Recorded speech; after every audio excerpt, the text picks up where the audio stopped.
This is the October meeting of the Kaneohe Neighborhood Board, and we are in session. Our first order of business is our filling of vacancies on the board. And presently, we have a vacancy in each of the following subdistricts. Subdistrict 2, Crown Terrace, Subdistrict 7, Puahala Village, Subdistrict 8, Kapunahala, Subdistrict 9, and Subdistrict 11, Pikoiloa. No name for Subdistrict 9. Is there anyone here at the meeting who would like to serve on the board from any of those subdistricts?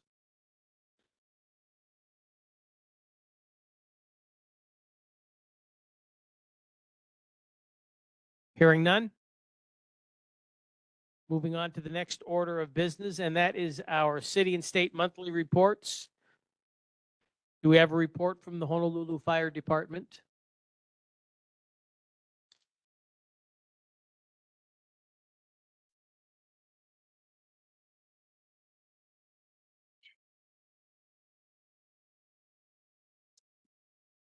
Is there a report from the Honolulu Police Department?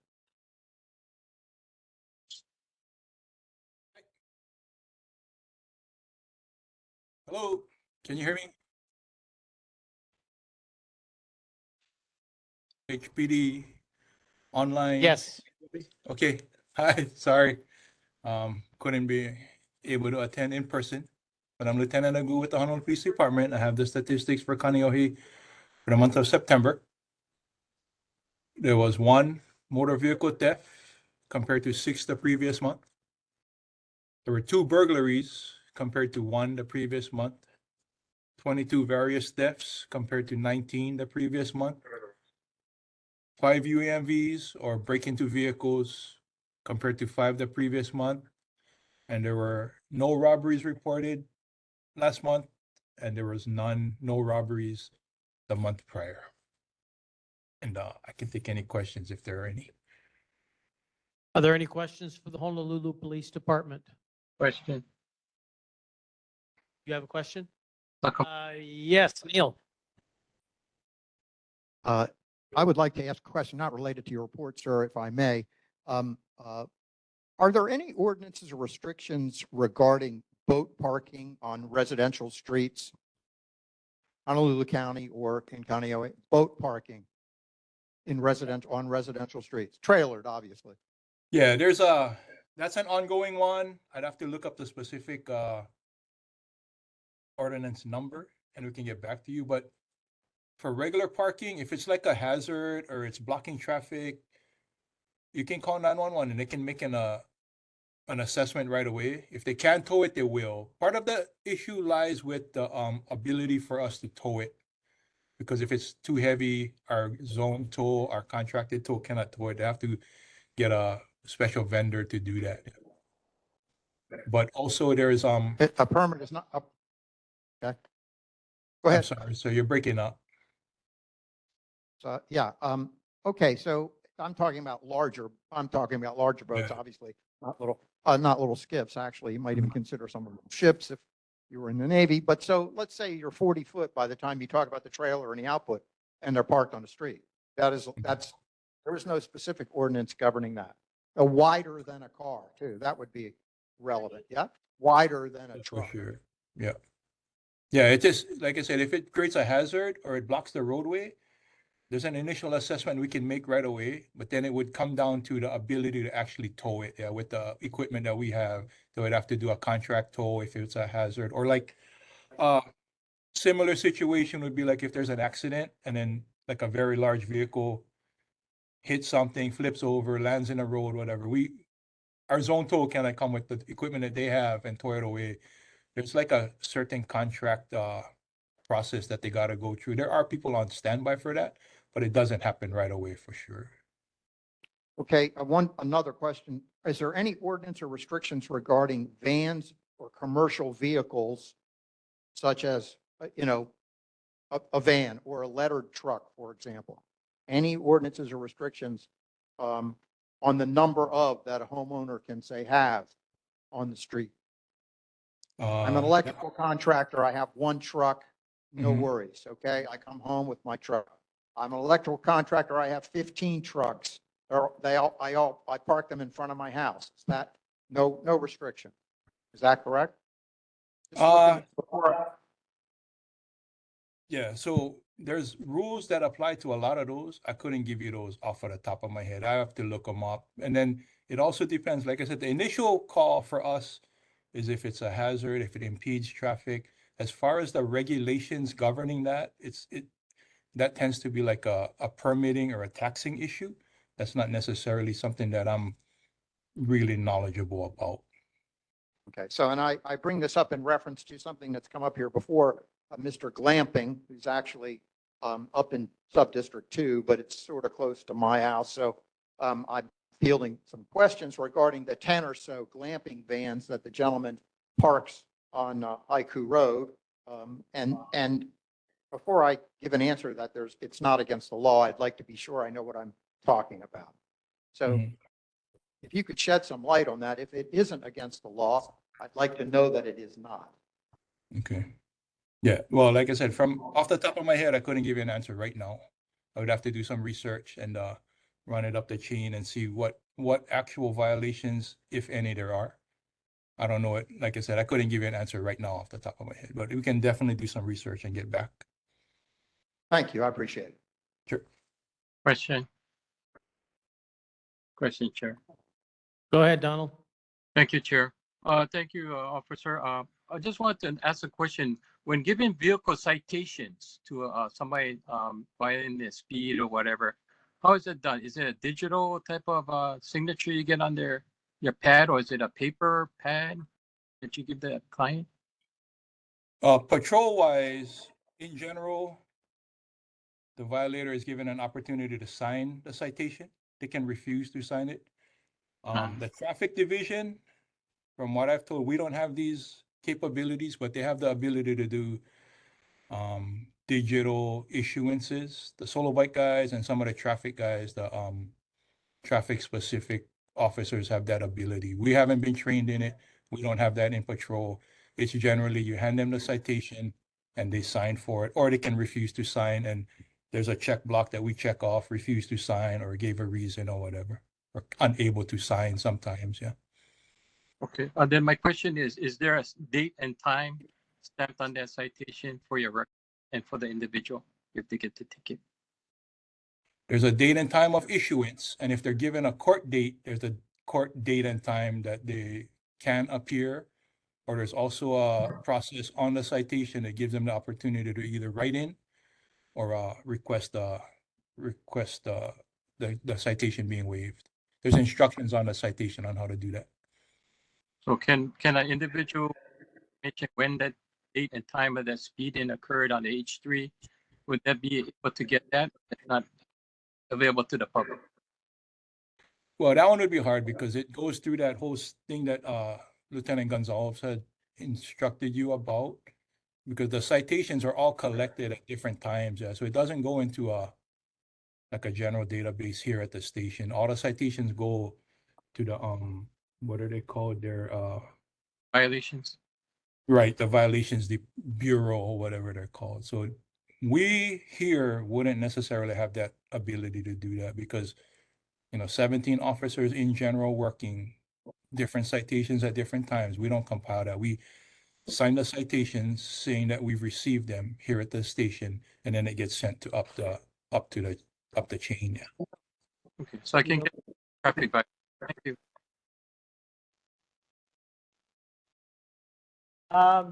Cecil. Officer, my name is Cecil Downing. Thank you for appearing before us.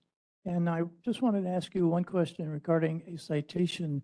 If a date to appear is on the citation, can that individual go to court and resolve that at a sooner date?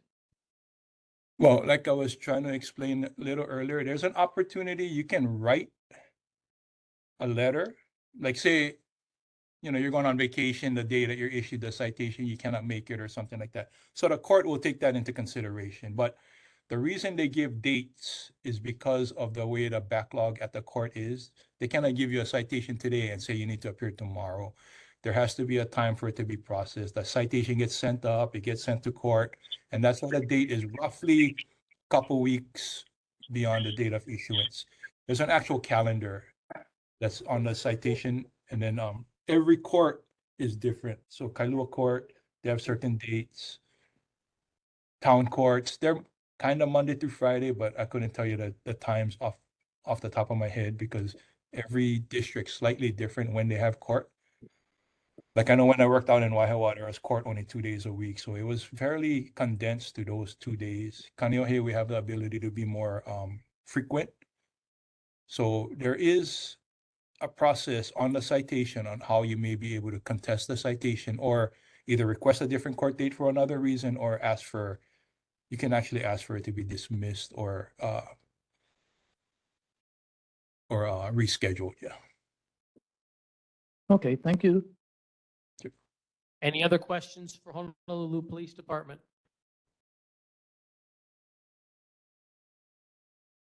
Thank you very much. Good night. Yeah, I'm.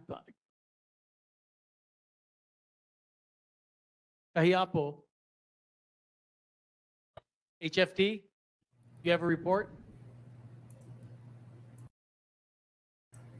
Hi, I'm actually not Kahiapo. My last name is Mao. So you have the statistics for September.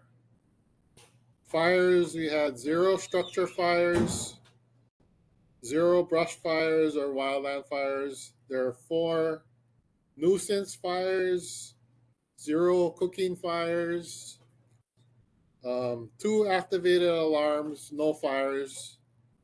We had 150 medical emergencies, 0 motor vehicle collisions with pedestrians, 7 motor vehicle collisions, 1 mountain rescue, 0 ocean rescues, and 3 hazardous materials incidents.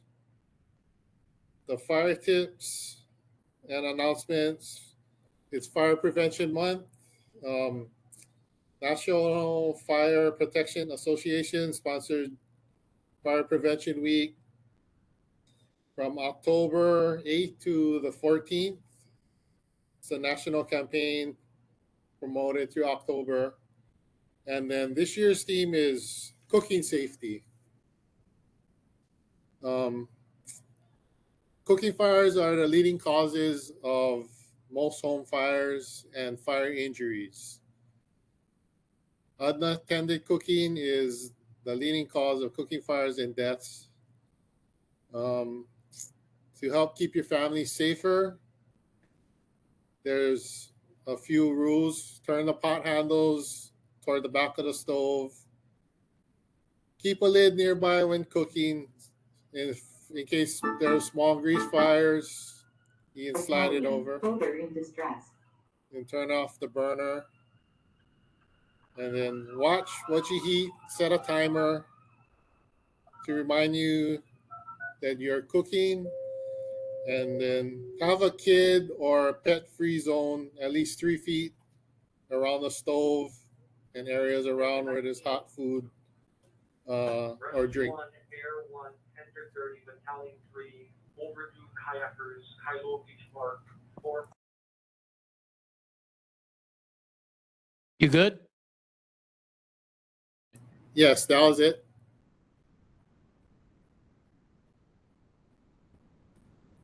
Any questions for the Honolulu Fire Department? Rescue 1, Air 1, Enter 30, Battalion 3, Lo- overdue Laura? kayakers, Kailua Beach Park. The medical emergencies, 150, is that what you said? Yes, 150. Okay, that seems high, or not really? No, I believe it's normal.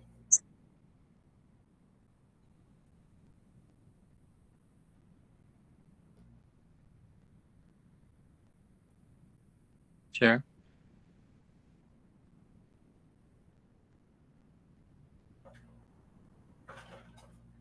Last month, can you hear me okay?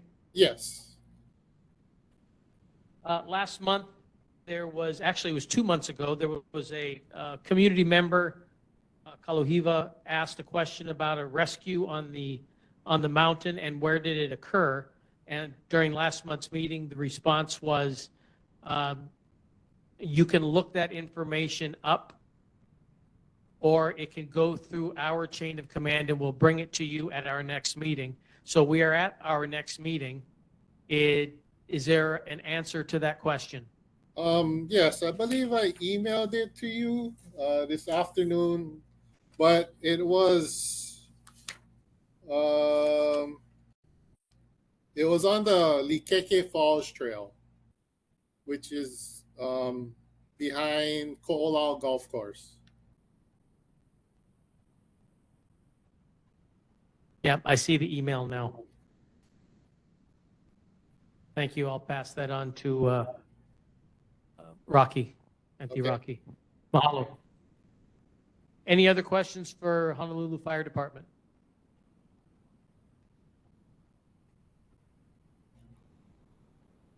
Thank you very much. We'll see you next month. Thank Stay you. safe. Bye. Next is a brief from Marine Corps Base Hawaii.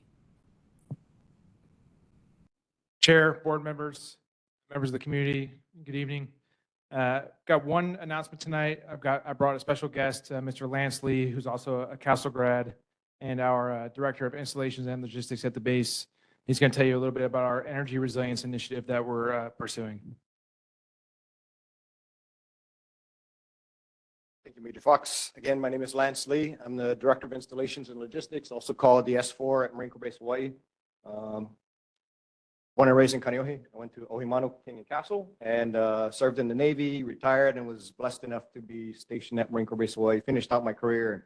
I've been on the base since 2004. So I'm here tonight to tell you about our energy resilience initiative. And essentially what we're trying to do is address our energy resilience deficiency by working through what's called a request for information, or RFI. We're going to be issuing an RFI. It'll go on a government website, sam.gov, and essentially it invites subject matter experts, potential developers to help us address our deficiency. And essentially it is a technology agnostic approach wherein we say, this is our problem, and we invite solutions, potential solutions. So, for example, what we see or have seen with respect to hurricanes in the East Coast, the Gulf Coast, Puerto Rico, typhoon in Guam, and most recently the wildfires in Maui, we are vulnerable to extended electrical outages.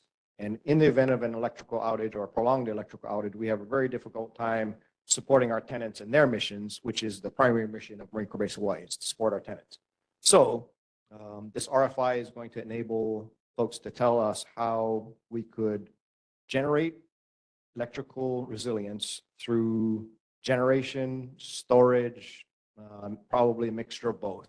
So like I said, technology agnostic approach. I'm anticipating things like PV and battery storage, maybe wind, maybe a firm generation capability, but likely some combination of various types of technologies.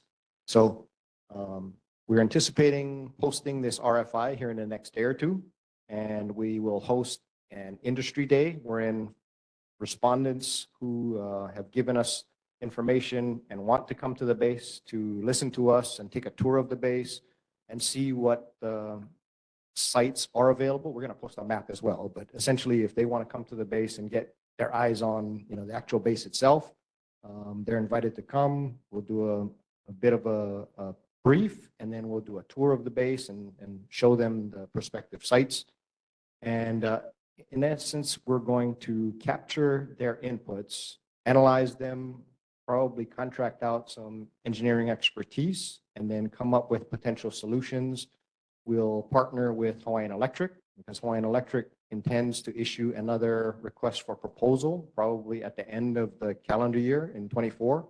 So our firm generation resilience capability will likely be part of Hawaiian Electric's stage 4 RFP, if you guys are tracking Hawaiian Electric's RFP process. So in a nutshell, that's what we're intending to do. So I'm happy to take any questions you may have. Any questions for Marine Corps Base Hawaii? Sakamoto, I see Cecil, then Laura, Neil, Sakamoto. and Sakamoto. You. In that order.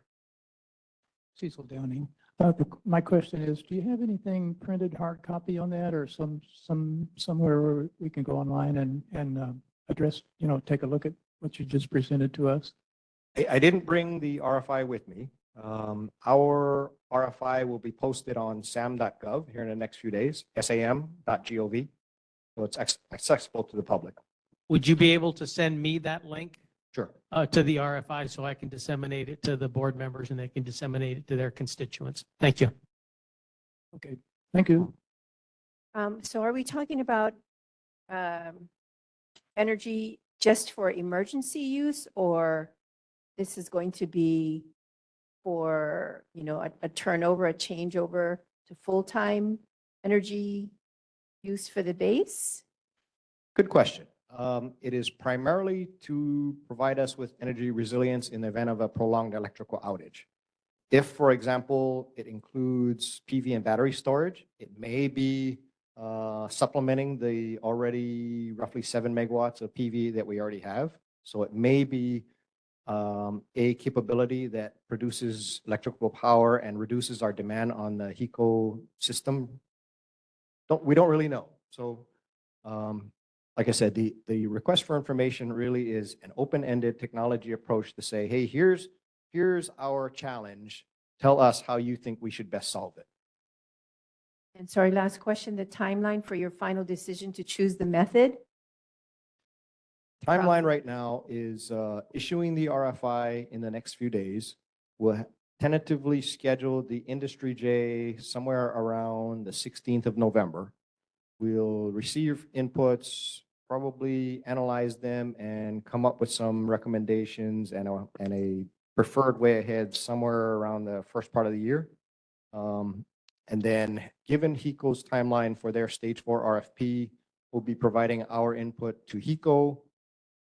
Their draft RFP will probably go out sometime in the spring of 2024.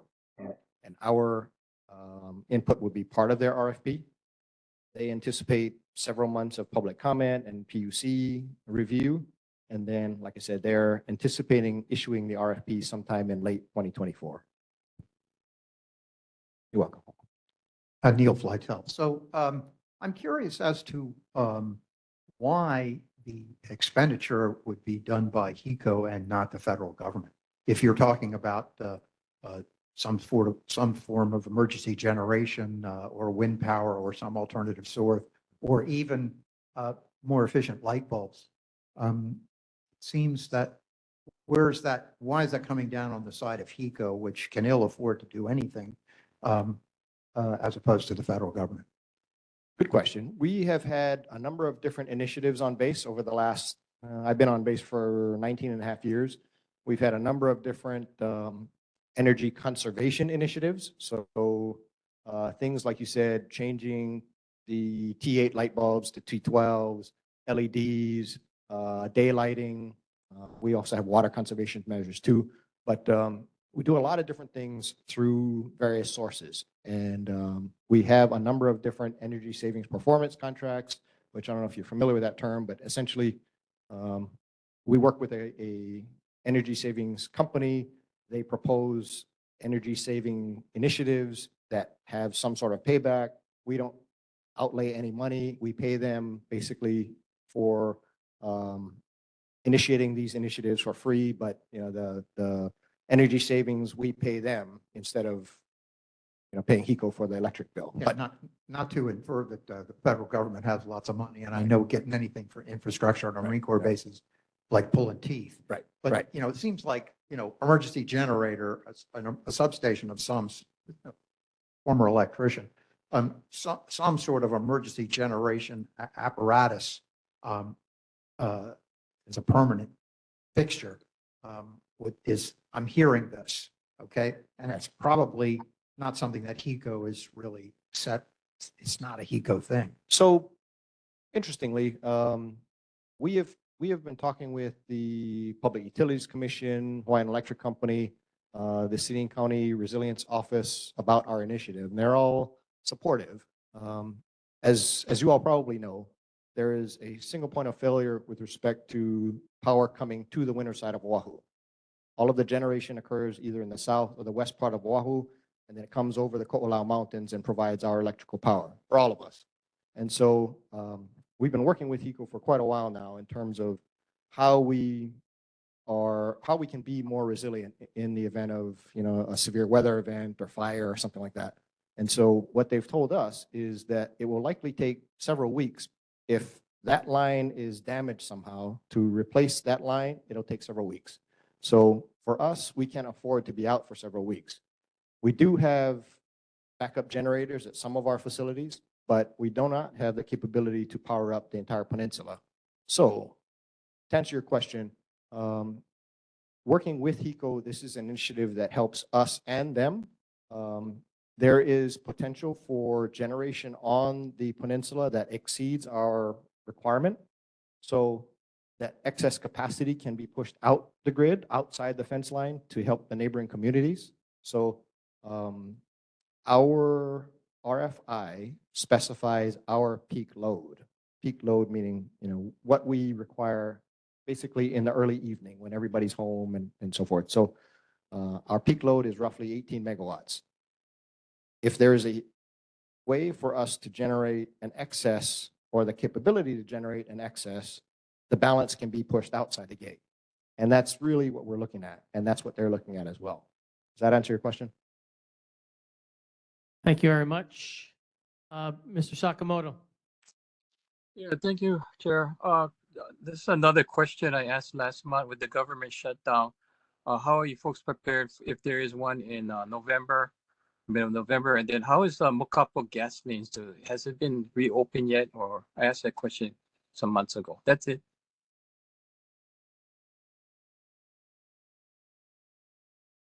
If I understood your question, you're asking how we at the Marine Corps base are intending to operate post the current furlough or post the current CR.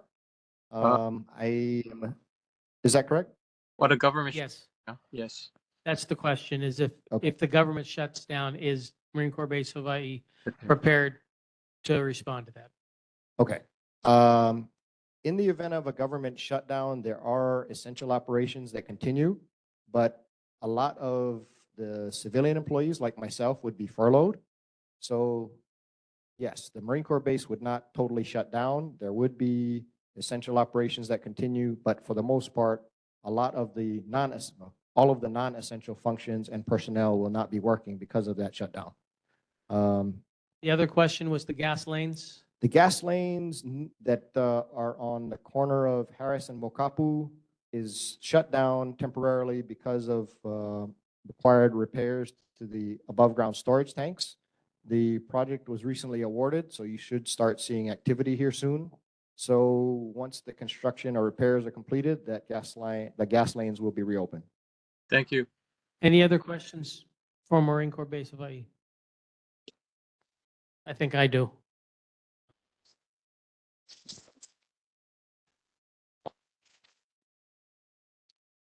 You were talking about HECO. Is there anything happening with Board of Water Supply and water conservation on the base? This may not be your.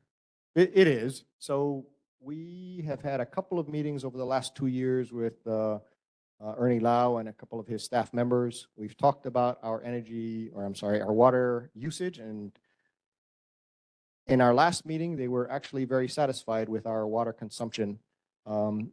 They are looking at Marine Corps Base Hawaii using less than 2 million gallons per day, and we have been. So they've been pretty satisfied with our consumption data so far. Having said that, they want us to continue to conserve, and they did talk about a general conservation effort across all of their customers. So I encourage them to put something out and, you know, start some sort of PR campaign. But, you know, they're talking about, like, for example, the Punaluu shaft being low. And so I don't know if that information is widely distributed, but it's something I think all of us should be aware of, and we should all be conserving water. Good. Was to understand that the golf course was going to go to non-drinkable water for irrigation. Has that happened yet? And if it's not, what's the timeline?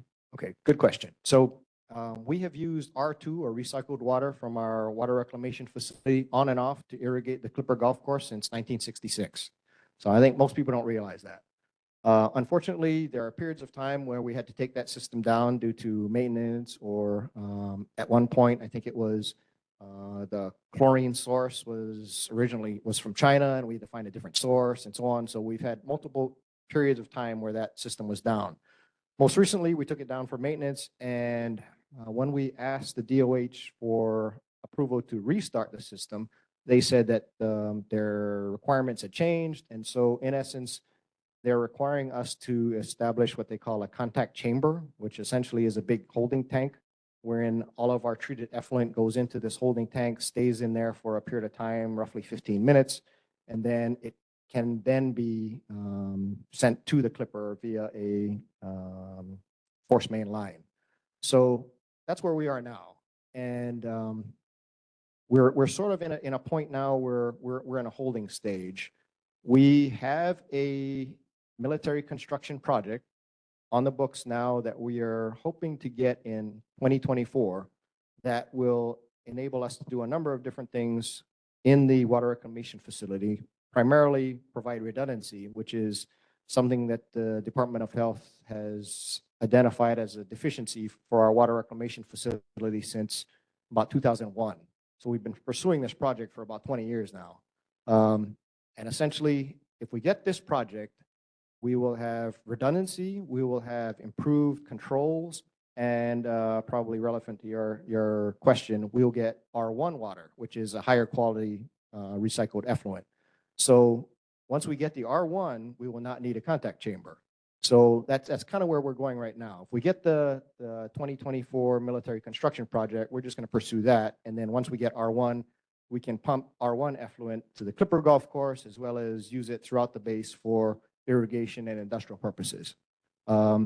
If unfortunately we don't get that project this year, and we are not going to get it for a number of years, then we may, you know, recircle and consider constructing that contact chamber. But the challenge is, one, it requires design and then construction and so forth. So it will take some time. And then the other relevant point is it would have to be demolished when we do the military construction project. So the Department of Health hasn't given you a thumbs up to okay. No. I got that. In the Milcon project, and I'm hoping that maybe Congresswoman Jill Takuda and her team is online to be able to hear about what the need might be. But because it's being said now, maybe that's another medium to get some funds to do something like that, because the VI has become a lot more front of mind to people that live windward side, Oahu, everywhere. So whatever the base can do to take care of it and take care of us, I know we'll all appreciate it. I will say that Rep. Takuda has been out to see us. We have worked with her staff and provided her with a lot of information about that project specifically, and she is working hard to help us get that project. Excellent. So we appreciate her support. Thank you very much. Appreciate it. Oh, and incidentally, if you want to come to the board and make a briefing that's a little bit more expanded, just let me know, and I'll put it on the agenda and block out like a 15-minute block of time to include the brief and Q&A, so we don't have to jump on this section to do it. Thank you. Mahalo. Next is,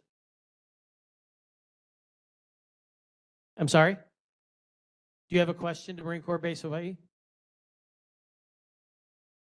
Well, go to the microphone and say those things that are supportive. Marie Samudio, I would like you to pay attention to and try and support this HECO initiative with the base.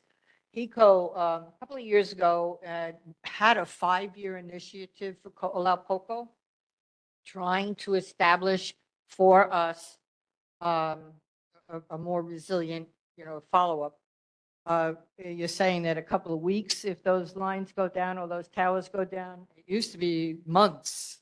Okay, now I know they have done infrastructure support, but when they put in their grant after the years of community input, the grant for various energy resources was shot down, pretty much because, or at least what I got from HECO, pretty much because it was the first time that they had ever applied. So teaming up with the Marine base here and moving along, and this is really a feather in our cap to get recognition from the federal government. So please. Thank you for that. The board will definitely pay attention to the RFI. Next, we have resident community concerns. This is a time for the resident or any folks in the community to bring up issues of interest or concern. Let me try and do some gatekeeping for a second. Aside from Marie, are there any other resident community concerns?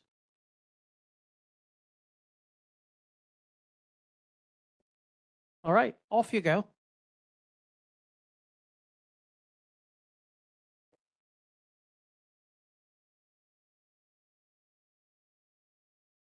Hi, Marie Samudio again. Following up from a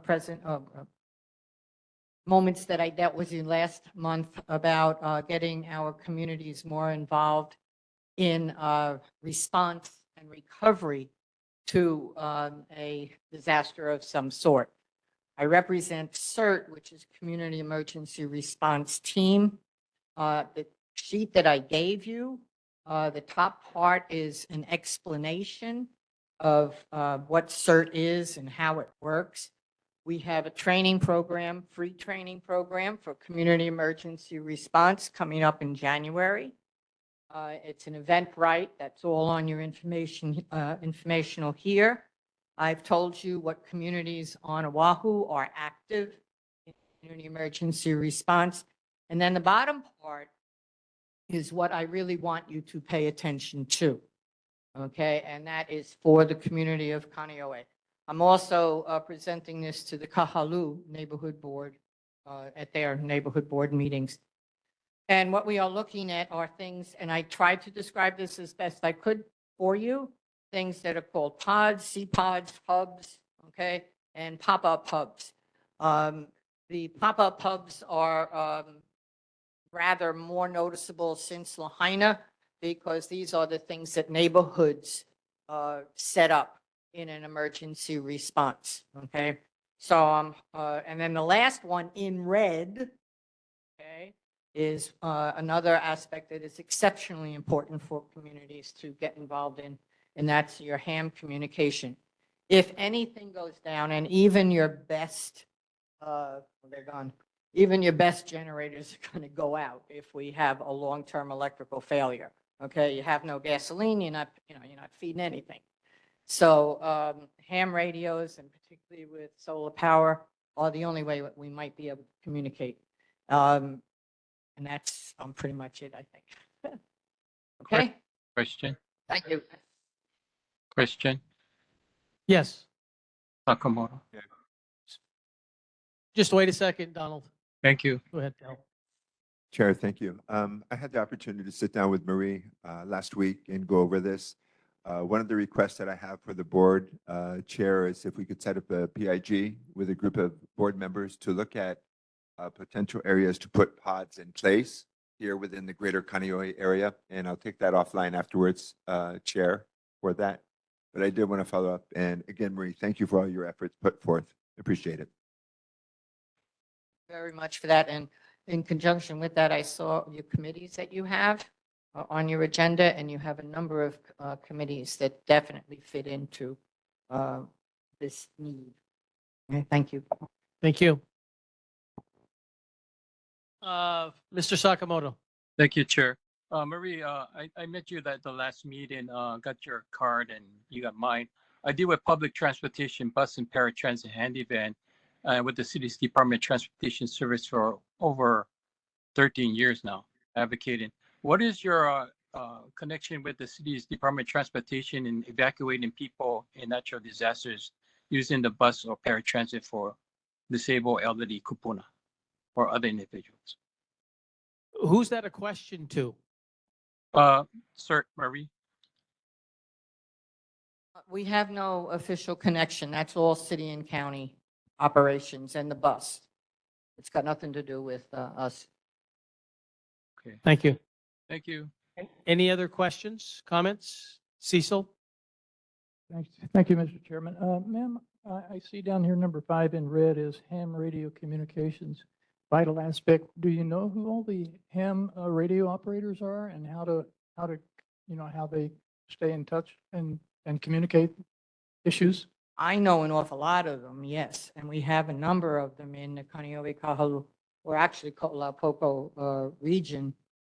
And they run monthly exercises on this. So are they on board with your program then? Oh, yeah.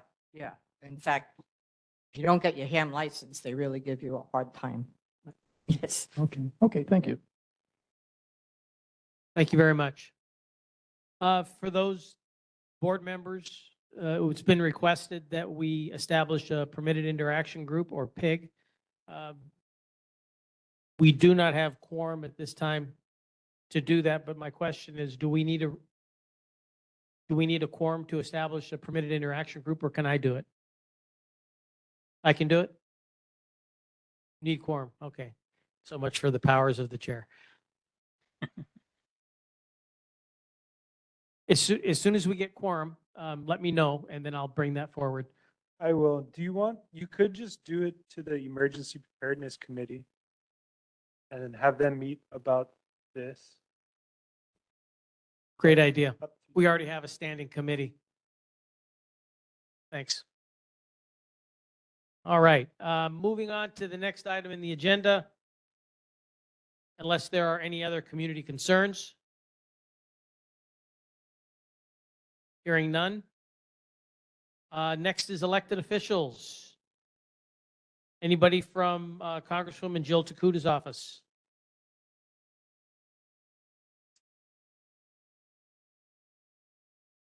Anyone from Governor Green's office?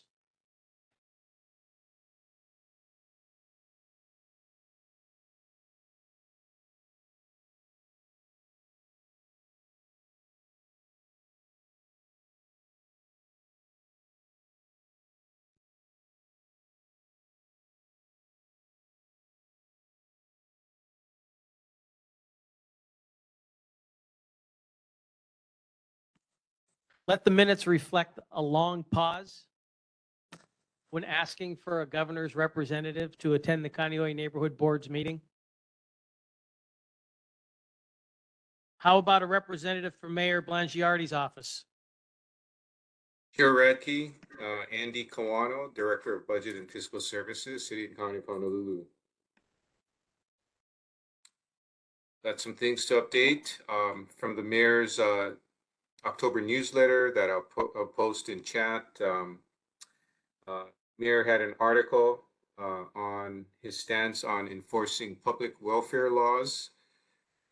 As you all know, there's the ACLU lawsuit against the city that seeks to prohibit the city from enforcing public welfare laws and take away the city's ability to enforce laws that protect and safeguard the public.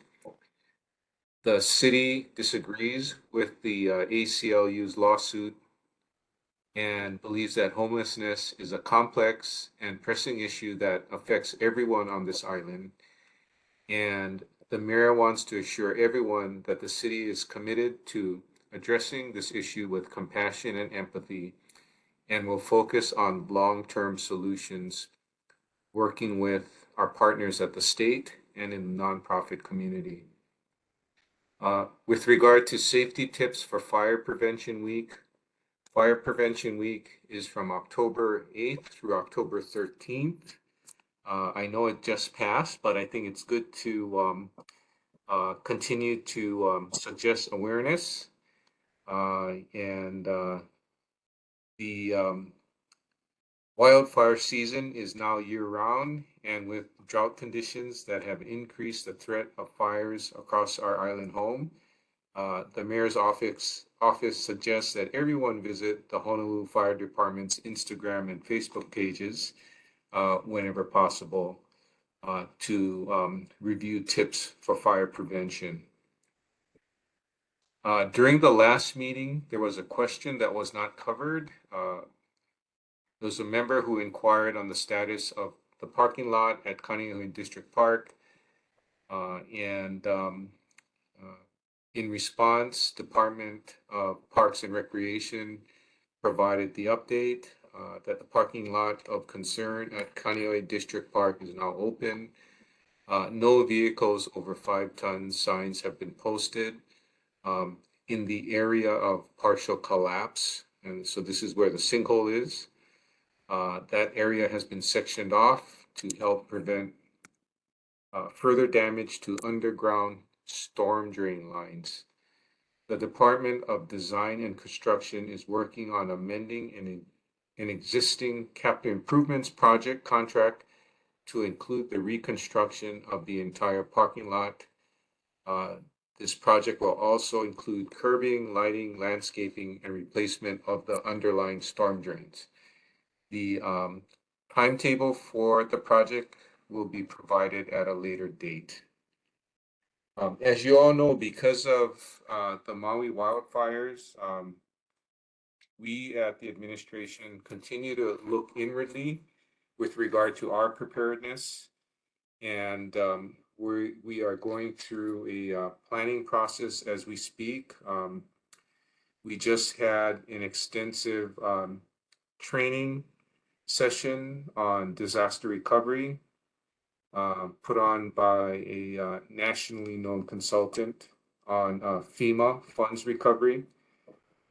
We learned that we have some work to do to be prepared to respond to safety issues after disaster and then the recovery process, and at the same time document all of our activities and costs so that we can effectively bill FEMA for reimbursement that will not be clawed back when FEMA does audits. We've read a number of case studies where FEMA will advance reimbursements for emergency recovery at the time of disasters, across our country over the years, and in fact would claw back a significant amount of monies advanced after the fact because of inadequate documentation. So we're in the process of preparing not only the finance team at the city, but also the operating departments that would be involved in recovery, such that we are better prepared to track our activities and cost. And I'll stop here and take questions after Vice Chair Kia Aina. Thank you. Thanks very much, Andy. Next up is Vice Chair Kia Aina. Aloha and good evening, everyone. You guys can hear me, correct? Yes. Okay, terrific. If for those of you who are unaware, I know I sent it to the chairs of all the neighborhood boards, but the city has announced the grants and aid applications. The deadline is November 22nd. As you know, that's right before Thanksgiving, so people are going to want to work on their grant applications as soon as possible. This is for nonprofit organizations. And Jaren of my office will put in the appropriate links. Last year, the city awarded $10.6 million to 67 nonprofit organizations across Oahu. And of course, it would be wonderful if we had increased applications from Kaneohe nonprofit organizations. Invasive species, I believe, is going to continue to be a big issue for not only the windward side communities, but also our leaders. I am on the city. We don't have as big a kuleana as the state and federal government, but I am trying to help the Oahu Invasive Species Committee to identify a potential base yard. And so at the ending of this month, I will be working with the Department of Parks and Rec to go to Kahalu'u Regional Park because we believe that there's potential land available there. And I'll be working with Council Member Wire as well as some of the community members in Kahalu'u. And of course, this base yard will be able to allow the committee to better service not just the windward side, but all of Oahu, particularly as it pertains to little fire ant and the koki frog. There are others who are dealing with the coconut rhinoceros beetle. And I heard earlier about the board member who asked the questions with regard to the vans on Haiku Road. We have been working, myself and Senator Keoho Kalole, with regard to the communities impacted by those vans, as well as the policing team for HPD. So to my knowledge, as of this Saturday, more than 20 vans are no longer on the road. And so I have asked the community to continue to keep a watchful eye on the gentleman, of course, who keeps on advertising and spray painting black all of the various the pavement areas next to the traffic light there. So I just wanted to let you guys know that we are aware of it. It's very difficult for HPD to enforce if they're not caught in the action, the commercial activities, but they have been doing as much as possible with regard to tagging for expired licenses and things like that. So we are all aware. So I just wanted to point that out, and mahalo the policing team.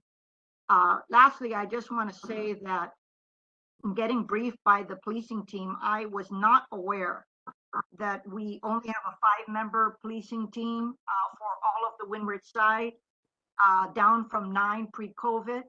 And so during the upcoming budget session, I will be seeking 4 additional members, although the likelihood of getting all 4 is not too high, but I would greatly appreciate the support of all of the neighborhood boards for the windward side, because the policing team is primarily based out of Kailoa's substation, and the supervisor is in Kaneohe, but altogether, I don't think 5 is an adequate number for the entire HPD police to serve the windward side.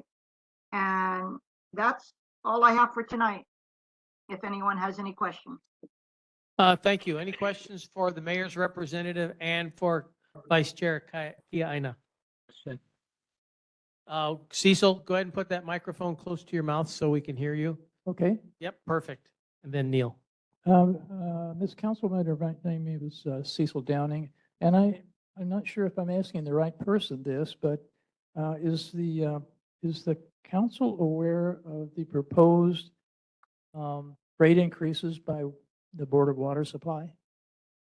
Yes, we are, as well as the administration. I think Director Kawano might be better able to talk in more detail with regard to the proposal itself. Before we get into this, what is the specific question? Whether they're aware, or is there something else there? No, whether they're aware of it, because from my perspective, they're outrageous. So I'm just wondering, to that extent, I mean, I wonder if the council has any input to those. I don't know how that works, because I know that Board of Water Supply is private, although in my opinion, they should be a public utility, but they're raising rates almost close to 40%, I think. Andy, do you want to just briefly? Mr. Downey, I'm not fully aware of the entire rate increase, in terms of a percentage. 40% does seem large. My understanding is that the Board of Water Supply, which is a quasi-governmental entity, with an independent board that it reports to. It doesn't report to council, city council, city and county of Honolulu. Is supposed to have done public briefings to inform the public of the increases, And my current understanding is that the increases would go into effect at the ending part of next calendar year. So I suggest that you reach out to Board of Water Supply if you want more information. And I want to let you know that they do their budget and determine their billing rates independently from the city and county of Honolulu. Director Kawano, if I could add to that, I actually would recommend, I will also find out what their slated community meetings are, but there is no reason why they couldn't actually present to the neighborhood board. Vice Chair, that's a very good point. Thank you. So we will follow up with them as well to find out again their schedule. We will make sure we get it to the chair to send it to all of the board members and to see whether or not they would be willing, similar to what the Department of Facility Maintenance did when they were trying to propose their fund to come and explain the rate increases to you. I will. I appreciate that. I'll reach out to Kathleen Pahinui to see if there's availability, if they would like to come and brief the board. Oh, thank you. Any other questions for Neil? Yes, for Vice Chairperson, this is Neil Flytel. I have two things to bring up in same street as the van situation. If you go up the street, the intersection of Kahakili and Haiku Road, a reported sewer gas leak. It's pretty significant. And the neighbors there, so that would be Mackay side of the elementary school, they say it's been ongoing for some time, this gas leak. And it's pretty bad. Having stopped to take the left turn there many times. So that if someone could look into that, that would be great. The other thing is something I have brought up previously. There's a dangerous crosswalk in downtown Kaneohe. That would be the crosswalk at Kamehameha Highway and Lilipuna Road. That's the intersection where Windward Urgent Care is, adjacent across from Adela's Country Eatery. It's almost impassable by Kapuna. I mean, someone in a wheelchair is not going to make it. We have a member of our board who would not be able to cross that intersection. So I would like someone to look into that and see if we can get something done. Again, I'll repeat, it's Kamehameha Highway and Lilipuna, Yes. right adjacent to Windward Urgent Care. Thank you. I have both of the issues. Jaron of my office is also online, and he also helps me with following up with the city. So Director Kawano, we will follow up on that with regard to a riser request. I'm a little worried about the gas leak. That's a matter of public safety. So I'll be honest with you, I have not been apprised of that. That needs to be addressed immediately before there's an accident. So we will follow up on that. With regard to Lilipuna, we've gotten actually a lot of requests with regard to speeding as well, not just the cross streets there. So I gotta talk to Jaron when I get into the office tomorrow on whether or not we have previously received a response, but we will definitely follow up on that if it's continuing to be a problem for our Kupuna and others with regard to crossing that intersection. Thank you so much. Thank you very much. Jen? Laura. Hi, Councilwoman. And my concern is Kaneohe Stream.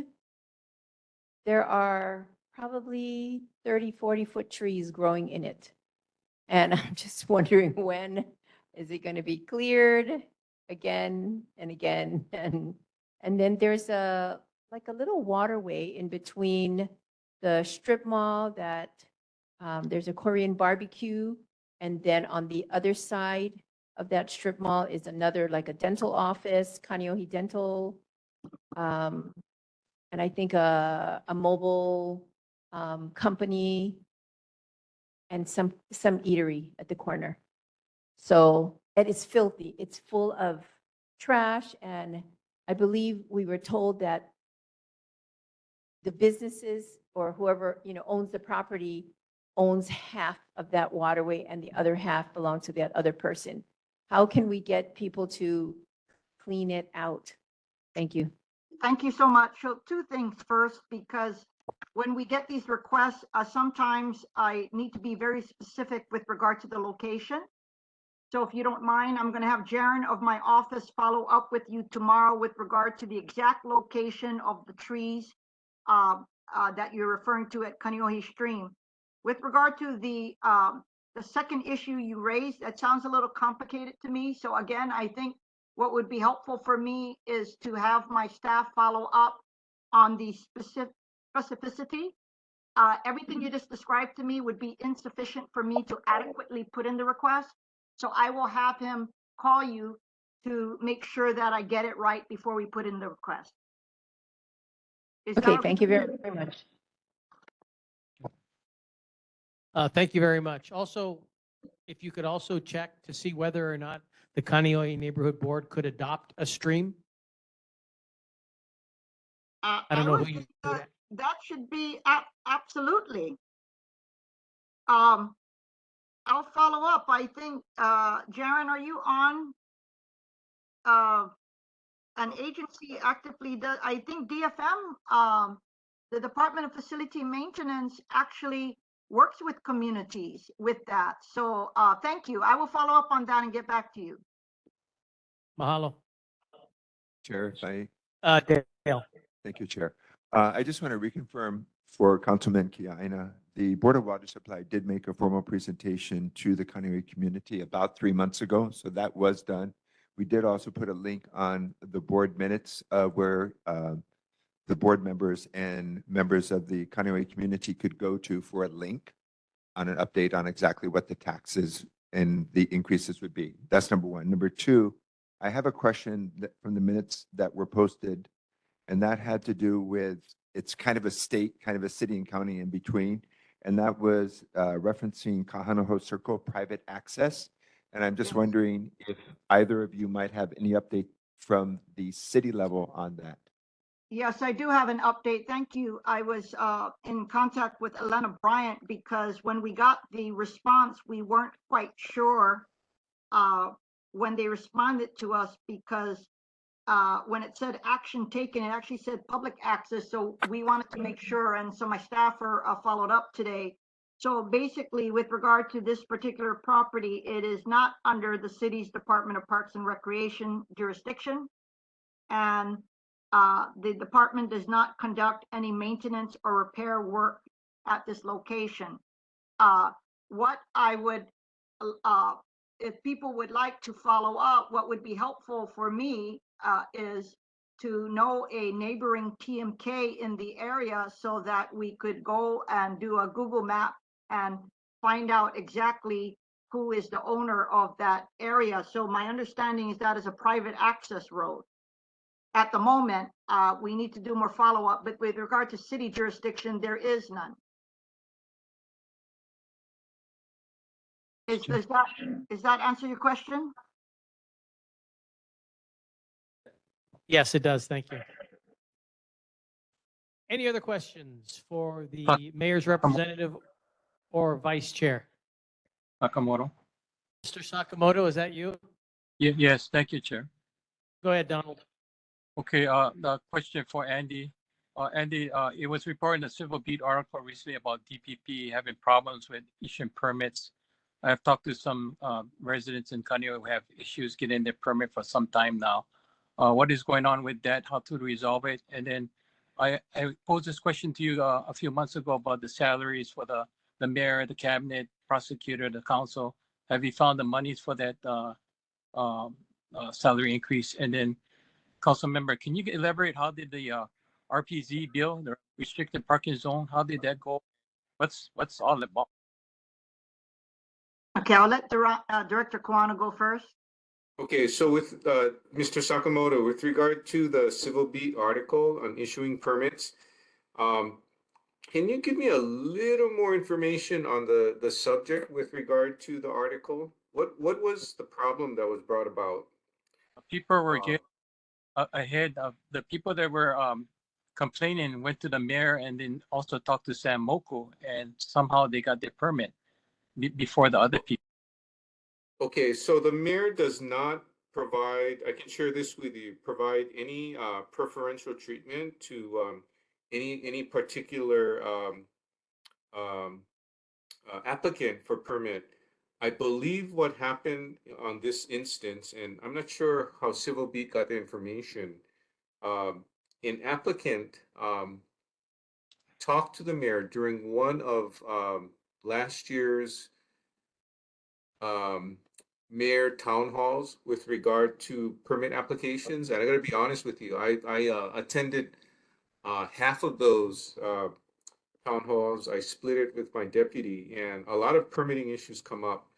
If there appears to be a significantly late permit processing, the mayor will look into it as a courtesy. So at his town hall, if you have a situation that seems far out of the ordinary, he will look into it and see if there are any unusual conditions that can be addressed.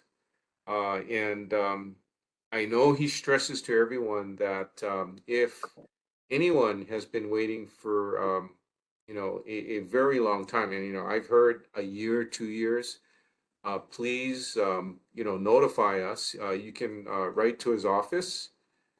He responds to everyone's issues, or you can call the department directly.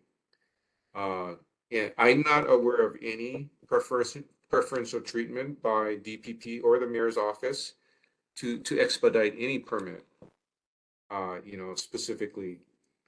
With regard to salaries for the mayor's administration, I will not talk to council members because we have vacancies throughout government, and we're working very hard to fill vacancies. After each quarter, of a fiscal year, we have savings, and our plan is to continue to fund the administration slash cabinet's increases using salary savings throughout the year. So Thank you. that's it. Yes. Okay. Thank you, Andy. Did you want me to give an update on the real property zone? I'm sorry, restricted parking zone matter?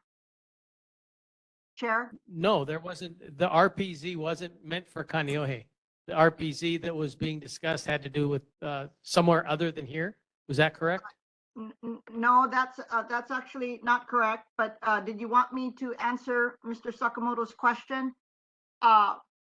Sure, sure, that's fine.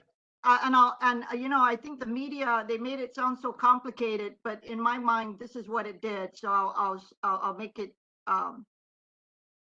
easy to understand. Number one, it made permanent the Kalihi restricted parking zone. Second, it's now going to be charging anybody who wants a permit for those fees because all this time it was free. Third, it allowed, instead of just the council, it transferred administrative authority for all future restricted parking zones, and it could include Kaneohe, to the Department of Transportation Services. But because of opposition by certain council members to the whole concept of a restricted parking zone, I offered an amendment to sunset that administrative authority to 5 years, and we will reassess.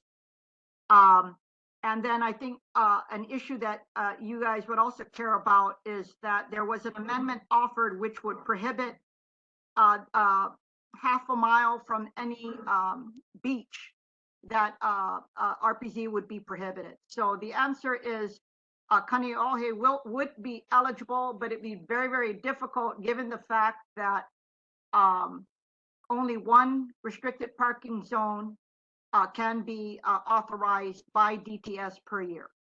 So it's kind of a program that, again, is making permanent Kalihi and giving DTS the authority to do so, but I think the council wants them to do it measuredly.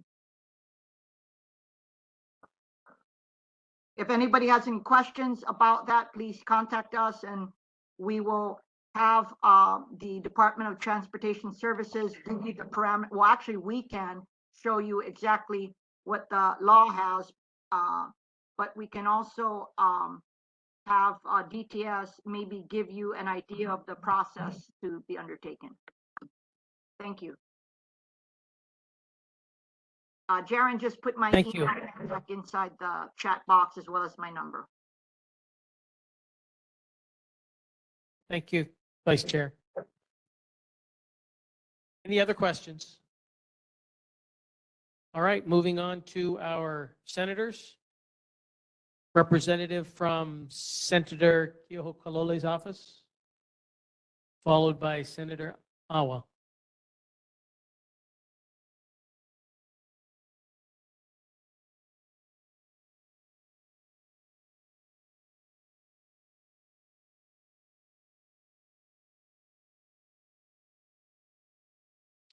All right, moving to our representatives. I'm sorry? You can go. Come. Yeah, no, come go.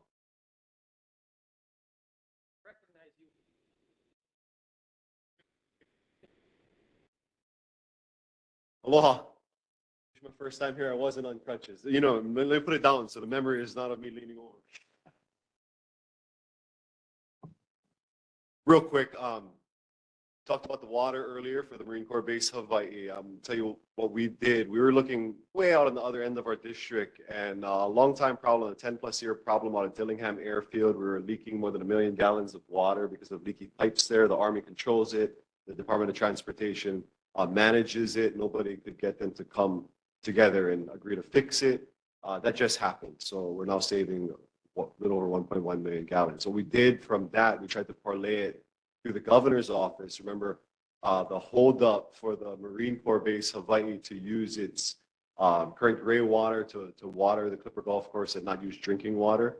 That would save us a little over 11 million gallons per the Marine Corps Base's information to us. So what we did, we went to the Department of Health and tried to get them to change that. They're like, no, we don't want to do that. So we went to the governor's office and we said, hey, look at all these things. You know, today the mayor made it some kind of proclamation for the day, which was like, imagine a day without water or something like that. So we reminded the governor again, hey, this is a good time to jump on board. We're in a drought. As you guys heard, the punlu'u, you know, the levels are getting lower. So we're really using that to try to save more water in our area. So I wanted to pitch that to you guys. And then second, we got a big project coming up. If anybody wants to help, anybody online watching, it's in Kahalu'u. It's going to be between Aha'olelo and Ahuimanu Road. So that's as you go down towards the hygienic store on the Mauka side where everybody vends. There's bushes. There's guinea grass growing right now in Haulikua. We're going to go in there. The DOT gave us approval. We're going to knock all that down. We're going to plant a row of about 70 trees, alternating ulu and mountain apple. The goal with this is, you know, to give our area, if you want, once the thing is there, a source of food, but more so because, you know, one way in and one way out, right? Depending on which way you're going. And we have so many people from other parts of the communities of Oahu and beyond coming into our community. And our community is a wet place. It's a fertile place. So with that in mind, we're pushing, you know, how can we grow food in all these city, state areas? And so it's going to be the first one. We have a number of them in Kahala. We have two more that I'll announce later. But this first one, if you guys want to get involved, we're going to clear it soon, and then I'll announce publicly the date for planting. If you guys want that information, email us. It's senawa, SENAWA at capital.hawaii.gov. Thank you. Any questions for the senator? We haven't had the date for planting yet. The clearing, it depends. We can do it as soon as this weekend, but realistically within the next 2 weeks. I kind of went out of turn just because I don't want him standing up here and he can go sit down. Normally we go through the senators and then the representatives, but I broke my own protocol just so you didn't have to stand there. You want, yeah, go for it. So who's going to maintain the plants? So what we did was we put out we wouldn't have done this if we didn't have overwhelming community support. And so we put it out. We didn't know what the response was going to be, but the response was so great. We had more than 60 people sign up. And so A small portion of that is cleaning. So we don't need many people for cleaning, operators and machinery.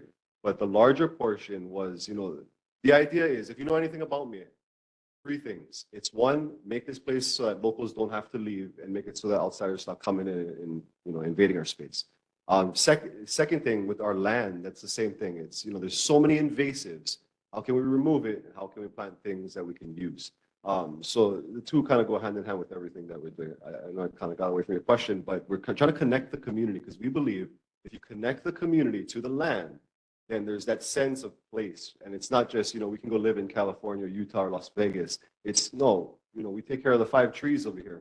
And so what we're going to do, the trees, and I don't know, I'll spare you with all the details. You can contact us for all of that. But basically, we're going to have the community be in charge of watering 1 tree in a week. If we don't, and we're going into rainy season, so that's why we're doing it right now, timely. But we're going to have community when the dry season comes. Bring your 5-gallon bucket, when you're driving by. Stop, adopt this tree. And so we're going to coordinate all that stuff. We're also going to ask, and I haven't done it yet, I was supposed to go by today right across the street to the fire chiefs over here and see if they would allow the 2 stations, this one and Kahalu'u, when they go shoot down for their water training, to do dumps over there. And the church that's right there on the corner with those domes, they're going to take care of their side, their quarter side, with their water. So it's going to be a community involvement. Awesome. Thank you. Next is Representative Kitagawa.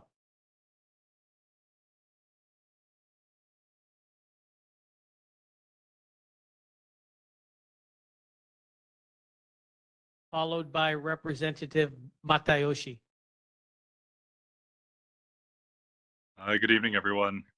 Sorry, Rep. Kitagawa is actually on the Big Island right now on a finance committee trip, so she's unable to join us. But I told her I'd update her on anything that happens. The big thing that I wanted to announce today was that we're having a town hall right where you're sitting at Ben Parker on October 30th from 6 to 7:30 p.m. So hopefully members of the community can join us, especially the more engaged members who are already on this at the neighborhood board meeting. But 6 to 8:30, or I'm sorry, 6 to 7:30 p.m. October 30th, right in the Ben Parker cafeteria.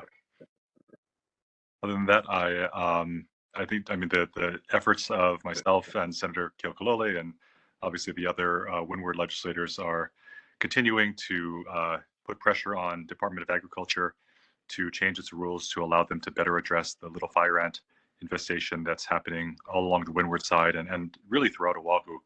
But I just really want to, again, encourage people that if you see ants at your house that you don't recognize, especially small, light-colored ones, get one of the test kits. It's free. Mail it in.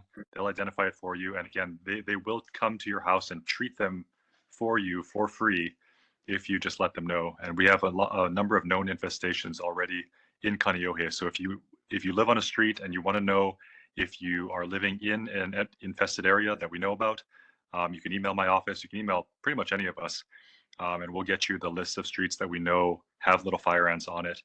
So you can get a test kit and really make sure your house is protected and your family is protected. Thanks. Representative Burdick Hussey.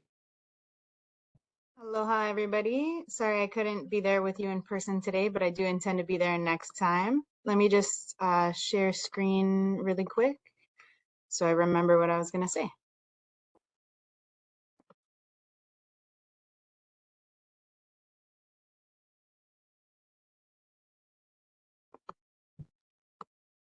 All right, did it go to presenter view for you?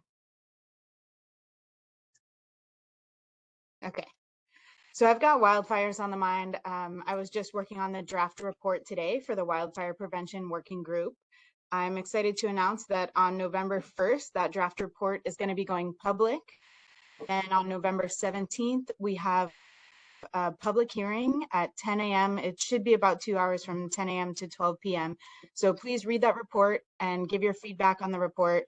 And we will incorporate the public feedback into the final report that we will present on December 15th. I will be publicizing that report information on all my social media pages, as well as my MailChimp. Let me know if you don't get my emails and I'll sign you up. And then you can also find that information, as well as all the other working group information at capital.hawaii.gov/house.aspx. It's got all 6 of the wildfire working group committees listed here, and they're all going to have their on November 1st. They might have different days for the public hearing, so check on each of those links if you have any particular you're interested in. But I think the wildfire prevention working group is the one that's most relevant statewide and particularly to our community. I also just want to reiterate the governor's request, well, DBED's request to open your home if you have any available rooms to the fire evacuees. Right now, we are spending a lot of money to house them in hotel rooms, and that's not ideal for us. It's not ideal for them. They really deserve proper homes until we can get them, get their, whole town rebuilt and get them back into their own homes. In our district, kind of the biggest wildfire concern is the hillside up by Kaneohe. I've been talking with A&B about it after I got several emails about that concern. They let us know that they're doing regular inspections and maintenance programs. They have contracted a consultant about it. And of course, they're doing all this in contact with the fire department. And they're especially focused on areas abutting residential properties, but they do encourage you to contact them directly. And this is one of those areas where the squeaky wheel really gets the grease. So the more people who call them, the more likely they are to manage this area. And we're working on legislation to require better management of areas like this. I've also got disaster preparedness generally on the mind. I just got certified, and I encourage you to also. And make sure, so this is an El Nino year, and we're scheduled to have more hurricanes than normal this year. So we're actually really lucky that we've made it this far without one. So make sure you prepare now, keep 14 days of food, water, medicine, other supplies at your house. And just a quick update on the Kailua wastewater treatment facility. That's actually where all of Kaneohe's waste goes to, is the Kailua one. As you may remember, they had some issues with the exceedances of their bacterial permits.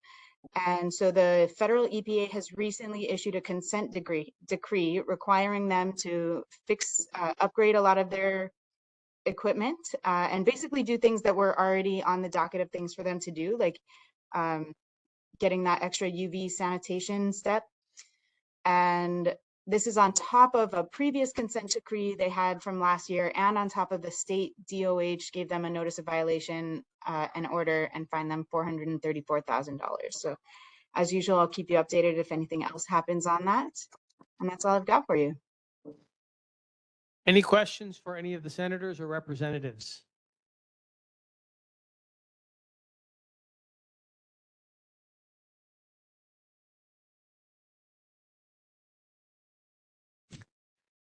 Donald, nothing? All right. Well, that is a first.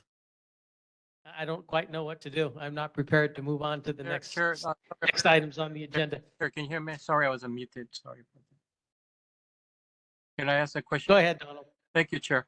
Scott, thank you for coming tonight. My concern is Kamehameha Highway. What is going on with the paving? Because it's getting worse and worse. Have you heard anything more from Department of the State on that highway repaving? Are you talking specifically about Hawaii Memorial Park to Junction? Polly? Yeah, I almost think Chair Radke should have to answer this question for tempting fate like that. No, thank you for the question, Donald. I have been in contact with DOE pretty constantly. We give them a call every couple of weeks to follow up on that.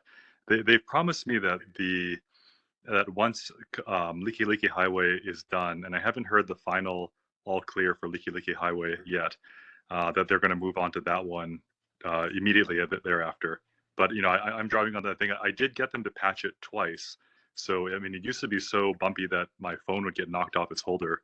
And I had a lot of complaints of people with medical conditions and such, and I passed all those on to Department of Transportation. I'm going to get, you know what, I'll call them tomorrow again to make sure that they've got this sorted out, because it's getting bad. We've had recent rains. So I completely agree with you. That's something that needs to be addressed. And again, something I've been hounding them about for some time now. Well, if you need help, I'll help you out with that. Yep. Right. No, if we need to start a community petition, then so be it. But they did. Stop. It's up next, so we'll see. Thank you. Thank you. I believe that's everything. So thank you very much, representatives. Senator, thanks for coming today. Appreciate it. And moving on to Windward Community College, community organizations. Good evening, Chair Radke. I think I've got this working on my phone. I wanted to present tonight about our scholarships and the impact it's had. We have had the largest freshman class this year in 11 years.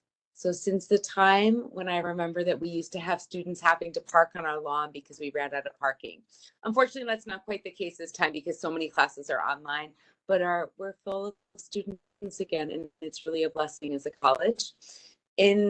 A lot of this is due to the scholarship Ho'ole offered with the Harold K.L. Castle Foundation for every graduating senior this year. If they're financially able to cover their tuition, in order to keep this going after our grant ends, we spent this last year, our 50th anniversary year, raising money for scholarships. We just completed our gala last month, and I'm very thankful to say that we raised $90,000 in one evening for scholarships. That's the equivalent of a full tuition scholarship in perpetuity because it will be going into endowment. So we're really excited. We're about $750,000 into our $1 million goal, and we'll continue till December, hoping to reach that $1 million worth of scholarships as we work to keep education affordable, accessible, and successful for our students. The other update I wanted to share, last year, in September, our grant ended for offering education to the incarcerated. We're the only college offering significant college credit bearing education in incarcerated facilities in our state. We're in the youth facility, the women's facility, and Halava as well. I thought our program might die, but we've been with a couple grants that are keeping us going through June, and we will be asking again for continuing this program this year. And then we received a Bureau of Justice Assistance grant just 2 weeks ago, which will allow us to implement Pell within the prison population as well. So so that's financial aid so that they can afford to take classes. So lots of good news from Windward. Thanks for letting me be here tonight. Mahalo. Thank you very much. Next is some board business. And we do not have quorum, so we're not going to be able to approve the regular meeting minutes or the written summary. So we'll pass that. The committee assignments, this is left over from last month's agenda. And board recruitment. I did talk to some people that I know in areas that we have vacancies, and a lot of folks are interested, but not really willing to make the commitment. We should have had a full contingent today, but the Hawaiian Civic Club convention is going on, so 3 people are absent and attending that. So as you see people in those sub-districts where we needed some folks, let them know that we have vacancies. And the thing that we talked about last week is a go for next month. Sorry, that was cryptic. Board committee reports and assignments. We have a emergency preparedness committee, and I would invite Dale and Marie to get together and operate in whatever way you feel like you need to operate and get that information back to the board every month. And whatever you guys decide, we'll bring it back to the board and move it forward from there after discussion and vote. So it's almost the same as a permitted interaction group, but we have a standing committee, so you're able to operate as usual. Thank you. Are there any attended meeting reports? Chair Sakamoto. Okay, hold on a second. All right, Donald, go ahead. Okay, for Transportation Chair, I attended the Honolulu Rate Commission meeting on October 10th. It was a Tuesday, to give my testimony, our testimony about the policies that they're going to submit to the administration for the mayor, and eventually go to the city council for how to increase funding for paratransit and Skyline. So I testified in support of their policies that they were recommending from the board to administration. That's all I have to report. When you attend those meetings, are you able to ask about Kamehameha Highway and the paving? No, this is only for the Honolulu Or Rate is that Commission. not? Yeah, it's the for increases Okay. for bus and handy van and the rail for subsidies. The fees that they're gonna increase for the usage of the bus, handy van and rail. That's it. Okay, and just as a reminder, you are on the Transportation Committee with Board Member Sevier and Board Member Lamb, so you can feel free to engage the Department of Transportation directly as a board member and as a committee member of Transportation. So Right. feel free to jump on that. Yeah, the next Alton planning meeting will be in November. I believe it's November 1st on the Wednesday, so 2:30 on. But Vice Chair Lamb is also the vice chair. Kudos for him. Yeah. Thank you. Gotcha. Are there any other attended meeting reports? Committee reports? Adriel, Vice Chair, off you go.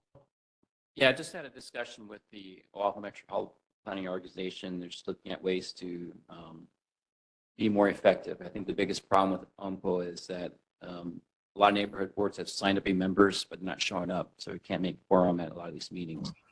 So we had a good discussion on how we should set that up, or what's it. I think a lot of it is it's feedback from the community of letting the community know what the plans are before they set them out and implement them, giving feedback so that it's a consensus between the community members and the planners. I think there's a lot of great ideas out there, but when you're in a certain role, you tend to focus on what you got in front of you, as opposed to what else is out there, what other ideas that the community accepts or can work with. So hopefully we can get a better focus on how that goes. But our next meeting is November 1st, and the new chair we'll see what comes up with that. Thanks. Thank you for that report. Any other any other committee reports? Chair Sakamoto again for HPD. I just want to let everybody know I've been working with the HPD. For what?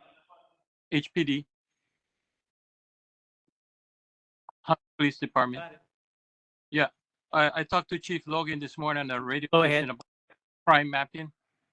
Chief Logan he's going to work with me and to get it accessible for with the company that sold the website, so it's accessible for myself and others who use crime mapping.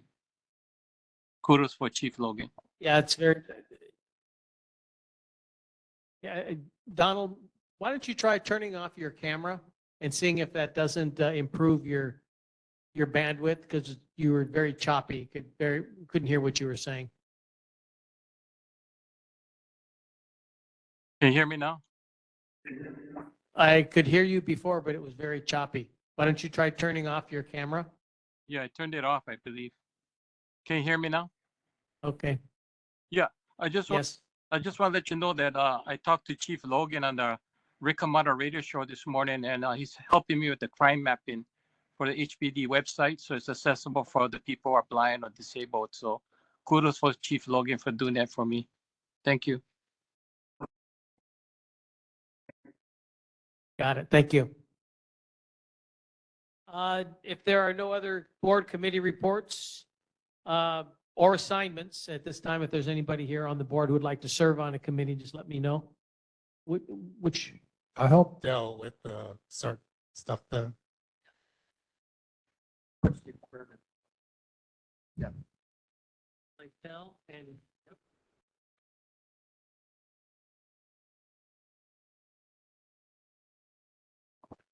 Congratulations. You are now a Hui.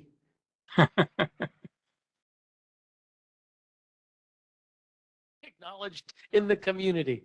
All right, next board meeting is going to be November 16th at 6:30 here at Ben Parker Elementary School. Also, there is board training. It's not mandatory training, but we talk about things like how to put together a resolution, how to do things within your committee. And that will be on the first Monday via a Teams call. And Chair Sakamoto. Sakamoto again. Chair. Yes. Just want to wish all the veterans on Veterans Day next month, because we're not going to be here to at a meeting, but to all the veterans on Veterans Day. Kuro, hurrah, hurrah, and all that. Thank you. You too. Yep, good call out. November 11th is Veterans Day. We just finished with the Navy birthday, and the Marine Corps birthday will be coming up as well. So happy birthday. I'll rock. Booyah. This meeting is adjourned. Thank you, Chair. Good night, everybody. Aliho.